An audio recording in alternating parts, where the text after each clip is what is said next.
اللہ علیہ وسلم نے فرمایا، جو شخص مجھ پر ایک بار درود پڑھے اللہ تعالیٰ اس پر 10 رحمتیں نازل فرمائے گا۔ صحیح مسلم حدیث نمبر 498۔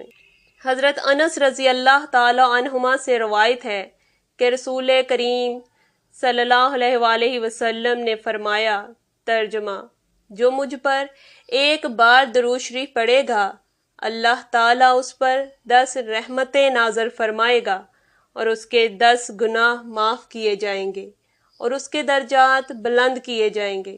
نسائی حدیث نمبر 1296۔ حضرت ابو ہریرہ رضی اللہ تعالی عنہما سے ایک اور روایت ہے کہ میں نے حضور سید المرسلین کو یہ فرماتے سنا، مجھ پر درود شریف بھیجا کرو، تمہارا درود شریف مجھے پہنچتا ہے اور تم جہاں بھی عربی ہو